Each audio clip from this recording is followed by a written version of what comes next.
So we are currently lead training Mabel Moo. As you can see here, she has a lead on. And the point is that she steps on it. It's kind of like how you would leash train a puppy where you put it on every once in a while, you tug on it. But also she steps on it and it kind of teaches her to submit to the leash.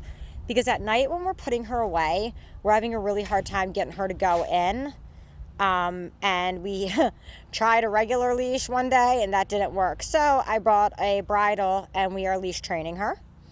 And this is her old enclosure over here, which was 50 total feet. But then we let her out to graze.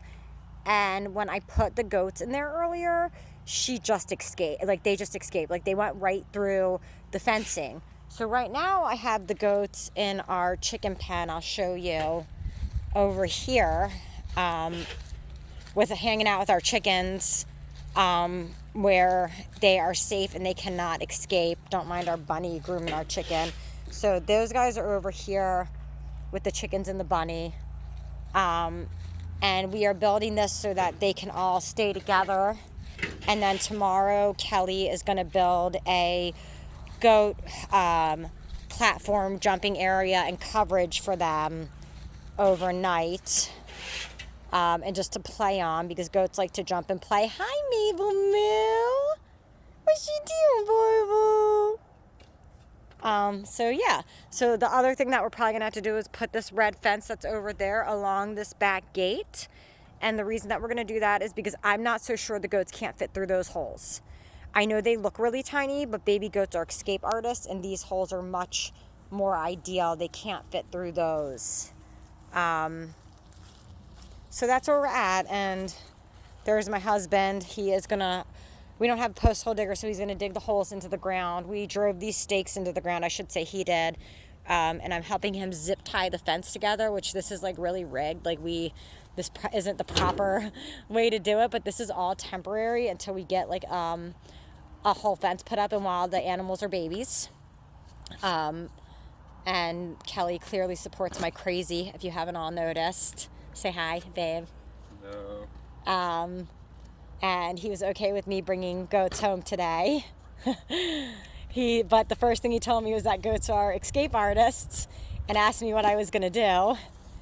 And so this is what we are doing. I went and bought all these supplies to make this happen, so that we could keep these goats in. I thought our other enclosure for now would work and we would have some time to build, but that just didn't happen.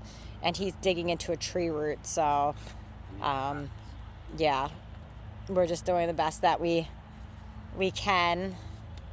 Kel, you know what would be really cool is if you built the goats enclosure thing around this tree. Yeah. And built platforms on the tree and stuff. Cool, yeah, and they had all kinds of platforms and stuff. So yeah, we'll update you guys when we're done. I'll take a video and show you guys what we finished. But now she'll have 100 feet of fencing. So what is it, 33 square feet? No. Do you know how to do square feet? I don't. I'm not smart enough to do square feet. 30 times 30 times 30, right? Or no, it's just 30 times 30? I don't know. It's two sides times each other. 33 times 33. Yes, but it's 30. So it's 90 square feet. 30 times, I don't know. Yeah, 900? That's not 900 square feet because it's only 100 feet of fence.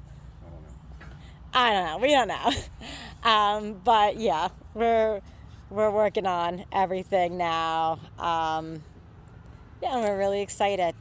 The baby goats are going to be bottle fed. I tried to bottle feed them today, but I think they're a little stressed out. But they are drinking a lot of water, and they are chomping down on grass, and I have hay for them as well. And I'm just going to try again tomorrow. I'm not going to force them today because they're pretty hydrated. They came from their mama earlier today. And also, Thatcher did good in school today. He came home with something that said he was a good boy today. So that's a step in the right direction, and we're working on setting up, getting him help in school with adjusting. So this is our little hobby farm that we have started.